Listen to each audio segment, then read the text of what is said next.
again, and I want to talk to you guys about vinaigrettes. And you know, a lot of people buy their vinaigrettes from the store, they buy their salad dressing, and you really don't have to. You just have to understand and know the principle of balance. Balance, meaning what is the ratio of fat to acid to salt to the flavor? And I can tell you, when we make vinaigrette in a professional kitchen, we use a formula that's like ratios. I know when you studied ratios in school, you thought, I'm never going to use this. Actually, you use it in the kitchen all the time. You use algebraic equations and you use ratios all the time. So when you make a vinaigrette, you are going, it depends on your taste buds and how much acidic flavor you really like. Like for me, I don't like it to be too acidic. I like it to be sort of not too oily, but you know, there's an acid component, but it's not overwhelming me, so I can't taste anything else. I have here a 2-cup measure, so 1 pint, 2-cup measure that is see-through, so you can see what I'm doing. And what we're gonna do is, here's the deal. If you don't like too much acidity, you wanna keep your components, your acid components at about 25%. So that would be for a 2-cup measure at about a 1/2 cup. So 1/4, 25%, 0.25 for those of you that speak decibel. This is what we are, decimal, excuse me, decibels here, decibel is there. All right, so what we're gonna do for a non-super acidic vinaigrette is put 25% acid, flavor, acid. How do you do that? So what I do is I start with a bunch of components that I know are going to end up in my finished vinaigrette. And I want to talk to you about something that we call the trinity of flavors in vinaigrettes in the world of restaurants. You're going to see this all the time in restaurants. You're not even sure why that vinaigrette in that restaurant was so darn good. You can never get enough of it. You go, you try to reproduce it at home, it never comes out right, and I'll tell you why. There's this thing, we call it the trinity. The trinity is shallot, Italian parsley, and chives. And what we do is we dice them up really fine. We don't put that into our, if we're going to blend the vinaigrette, you never blend it because then you'd ruin the components. Again, here's the chives. Chives are onions. They're natural onions, and we talked about onions before.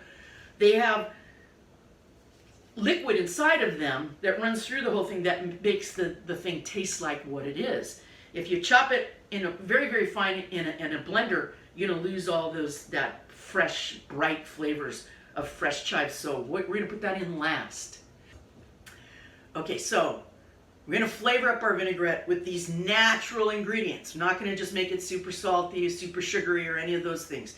You buy a vinaigrette at the store, you're going to get, if you're going to look at the ingredient statement on it, it's usually number 1 ingredient is oil, number 2 ingredient is usually sugar.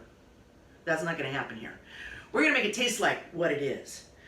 So I have canola oil, which is a neutral flavored vegetable oil, and I have extra virgin olive oil. Now, I have them in 2 different size containers so I don't confuse them. And essentially we're going to use about 10% of the total volume of our vinaigrette will be extra virgin olive oil. Most of our vinaigrette's going to be a neutral oil. Why? Because if you use too much extra virgin olive oil, it gets very cloying and intense. You don't want that flavor as the only flavor that you can taste. So, let's go on to the next part. In my cup right now, I have grain mustard, salt, and shallots. I'm going to add some black pepper. And whenever you can, you want to use freshly ground black pepper. It makes a world of difference in the flavor. A world of difference. So I put about, I'm going to say, a 1/2 teaspoon of freshly ground black pepper inside my, with what's going to end up being my acidic ingredients. About a 1/2 teaspoon. Okay, now I'm going to add vinegar. So I have 2 kinds of vinegar. I have a red wine vinegar that's a really high quality Cabernet vinegar from Napa. And I have balsamic vinegar. Now, you don't want to ever use 100% balsamic because it makes your vinaigrette too sweet. You don't want it to be too sweet. So I'm gonna add vinegar, and I want it to end up being right at that half a cup mark on my cup here, okay, on my measure. So I'm adding vinegar. This is my regular red wine vinegar. And you can see I'm almost to half a cup, almost there.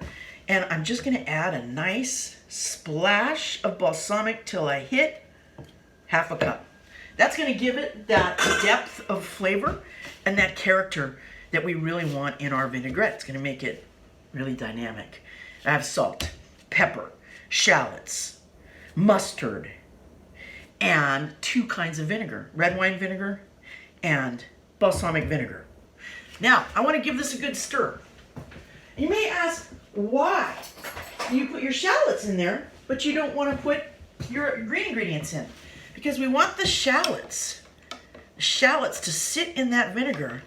I would sometimes just leave it in that vinegar overnight. Just like this, before I finish the vinaigrette. Just leave it in the vinegar overnight. And what it does is there's this process with super acidic ingredients where the onions or the shallots will get kind of cooked in reaction to the vinegar. And so that process makes it more pleased, makes it more pleasant, because you don't have the sharpness of the raw onion, or you can do this with garlic too, or raw garlic.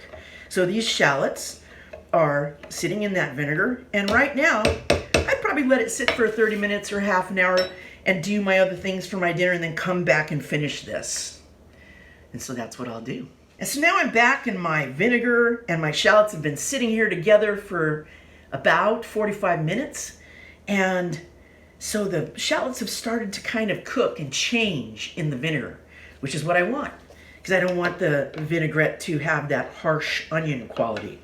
And I'm just gonna stir it up a little bit, make sure that there's plenty of mix in this, so that the mustard has mixed thoroughly with the vinegars and the salt. And the salt in this process is already melted because it's been sitting inside. So you don't want to add salt on top of the oil because it won't melt. Then you'll have this inconsistent vinaigrette that doesn't have everything in it that you need. Okay, so now the salt is melted, the shallots have done their little cooking process in the vinegar, and I'm gonna I'm just gonna add my oil. So here's the canola oil, and I'm just gonna bring it up. I'm gonna add my canola oil. I'm gonna get it up to about, woohoo, right about there. That's a little more than 3/4 of a cup right there. Here I've added the canola oil, and I'm up to, on my measuring cup, I'm almost up to 2 cups. I'm about 1/10 of a measure down from 2 cups. And I'm gonna, at this point, I'm also gonna add in my extra virgin olive oil and bring it up all the way to 2 cups. So my volume is 2 cups. My total volume, 2 cups. About 10% extra virgin olive oil, right? About almost 3/4 of the total volume is canola oil. And then about 1/4 of the volume is vinegar, shallots, mustard, salt, pepper, right? Okay, so we're mixing it up really good. I left a little room at the top so I can add my green ingredients. Here's my shallot, or my chives and my Italian parsley.